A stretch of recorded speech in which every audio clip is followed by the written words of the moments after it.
नमस्कार, मी Rajratna Jondhale. Top news मराठीमध्ये आपलं स्वागत. राज्यातील ऊस तोडणी व वाहतुकीच्या दरात वाढ न झाल्यास येत्या 25 डिसेंबर पासून ऊस तोडणी वाहतूक बंद केली जाईल, असा इशारा ऊसतोड वाहतूक संघटनांनी दिलाय.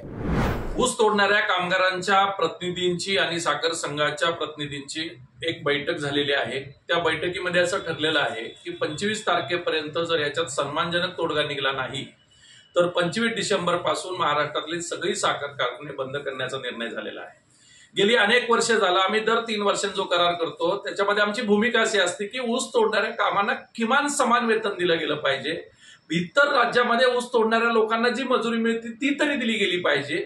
किंबहुना तुम्ही ज्या हार्वेस्टरला 512-515 रुपये देता तेवढी तरी मजुरी तुम्ही ऊसतोड कामगारांना दिली पाहिजे. दुर्दैवानं साखर संघ आणि सरकार हे दोघंही या बाबतीत उदासीन आहेत आणि म्हणून आमच्या आतापर्यंत 3 बैठका झाल्या. त्यांनी सुरुवातीला 7% प्रस्ताव मांडला, नंतर तो त्यांनी 14% आणला, नंतर त्यांनी 24% आणला. आम्ही 100% 80% आलो, 80% 60% आलो, 60% 55% आलो. आता आमची एकमुखी मागणी आहे की 50% किमान त्यांच्या मजुरीमध्ये वाढ झाली पाहिजे आणि जर ती झाली नाही तर 25 डिसेंबरला संप हा अटळ आहे. कोयता बंद होईल आणि कोयता बंद झाल्यानंतर साखर कारखाने आजही बंद स्थितीमध्ये आहेत, पुन्हा पूर्णपणे बंद होतील आणि त्याची सगळी जबाबदारी ही साखर कारखानदारांची आणि साखर संघाची असेल. कारण साखर संघाला आम्ही विनंती केलेली आहे की कोणताही लवाद न नेमता आमच्याशी तुम्ही थेट बोलणी केली पाहिजे आणि ऊस तोडणाऱ्या संघटनेबरोबरच हा करार झाला पाहिजे आणि तो 25 तारखेपूर्वी व्हावा ही आमची विनंती आहे. नसता आम्हाला नाईविलाज असतो साखर कारखान्यावरच्या मजुरांना कोयता बंद करा असा निरोप द्यावा लागेल ही आमची विनंती आहे. महाराष्ट्रामध्ये गेली अनेक दिवसापासून ऊसतोड कामगाराचे आंदोलन चालू असतात आणि आंदोलन चालू असताना प्रत्येक भाववाढीचा प्रश्न निघाला. कोणत्याही वस्तूचा भाव एवढा स्पीडनी वाढतो, परंतु जे कष्टकरी घाम गाळून ज्यांना ऊस तोडावा लागतो, रात्रीच्या 3-3 वाजता फडात जावं लागतं, ज्यांना या महाराष्ट्रामधले साखर कारखाने चालवावे लागतात, ज्यांना हे साखर सम्राटाचे पोटं भरावं लागतील, अशा ऊसतोड मजुरांचे आजही बेहाल आहेत. आज 27% त्यांचं कमिशन अडवून बसलेलं आहे.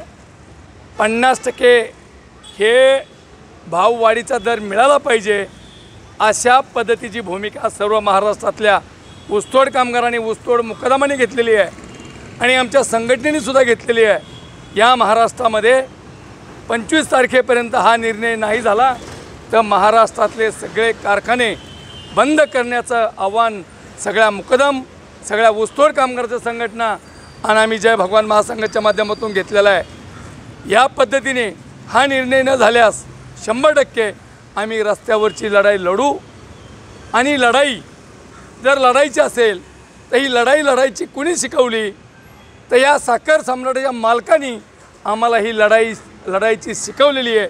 ज्या पद्धतीने आंदोलनं झाली त्याच पद्धतीचं ऊसतोड कामगाराचं आंदोलन होईल याच्यात कुठल्याही प्रकारची शंका नाही. जर तुम्हाला या ऊसतोड कामगाराला न्याय देता येत नसेल तर आमच्या स्वतःच्या पोटाची पोटगी भरण्यासाठी आम्ही जे कष्ट करतोय त्याची मेहनतीचे पैसे मिळण्यासाठी जर मिळत नसेल तर आम्ही 100% रस्त्यावरची लढाई लढू. कम ऑन गाइस, हरी आप. अरे सुन ना, एक ब्रेक ले लेते हैं. Guys, I am telling you, तुम लोगों को सही से ट्रैकिंग नहीं आता. But that's okay, you can learn. रोज का ढक्कन देना. ये रेड वाला है, सही वाला देना. अबे ढक्कन, पहले तो सही पानी पीना.